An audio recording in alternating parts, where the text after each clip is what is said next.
ঠাকুরকে প্রণাম জানিয়ে আজকের নিবেদন শ্রী শ্রী রামের গৃহত্যাগ ও দীক্ষা। ১২ বর্ষ বয়সে সকলের অজ্ঞাতসারে শ্রী শ্রী ঠাকুর গৃহত্যাগ করেন। বৈশাখ মাস, সদ্য যুগাদ্যা অক্ষয় তৃতীয়া তিথি। শ্রীরাম কামাখ্যা দেবীর মন্দিরে গমন করেন এবং তথায় গভীর ধ্যানে রত হন। অকস্মাৎ গভীর রাত্রে পূর্বোক্ত স্বপ্নদৃষ্ট গুরুর আহ্বানে তার ধ্যানভঙ্গ হয়। যার উদ্দীপনায় গৃহত্যাগ করিয়াছেন, যার অন্তরে অন্তরে কেবলই খোঁজ করিতেছেন, তিনি সম্মুখে আসিয়া উপস্থিত হইলেন। পরম দয়াল শ্রীরাম তার গুরুচরণে লুটাইয়া পড়িলেন। তার গুরুদেব সন্ন্যাসী।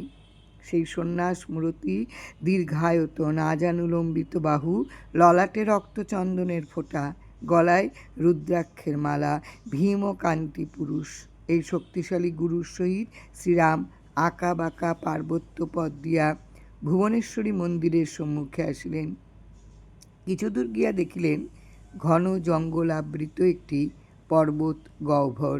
শ্রীরামকে অনুসরণ করতে ইঙ্গিত দিয়া সন্ন্যাসী গুরু এই গুহায় প্রবেশ করলেন। যন্ত্রপুত্তলিকার মতো শ্রীরামও তার পিছনে পিছনে উক্ত পর্বত গুহায় প্রবেশ করলেন। শ্রীগুরু সংরক্ষিত মৃত পাত্রে 2টি ফল ভক্ষণ করিবার জন্য শ্রীরামকে নির্দেশ দিলেন।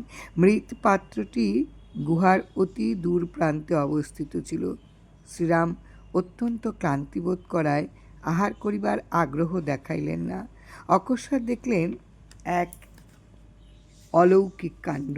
মুহূর্তের মধ্যে সন্ন্যাসী গুরুর দক্ষিণ হস্ত জ্যোতির্ময় হইয়া উঠিল এবং ধীরে ধীরে হস্ত দীর্ঘতর হইয়া পর্বত গুহার অপর প্রান্তদেশে গিয়ে পৌঁছল।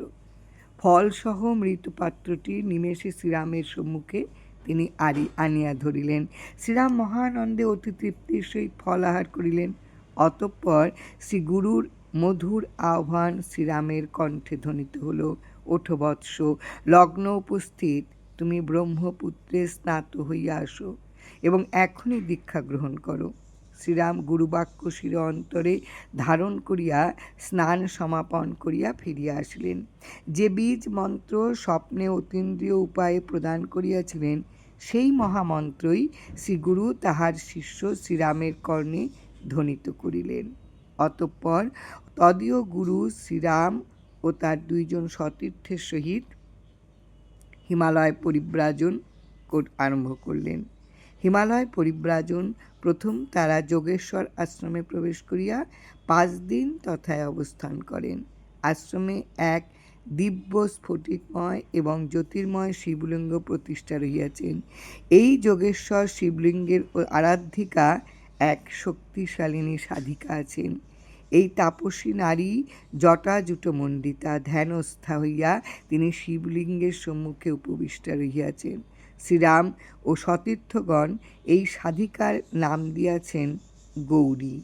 শ্রীরাম শ্রীমুখে উক্তি করিয়াছেন যে যোগেশ্বরের মতন এমন পবিত্র ও শান্তি স্থান সারা হিমালয়ে অতি দুর্লভ।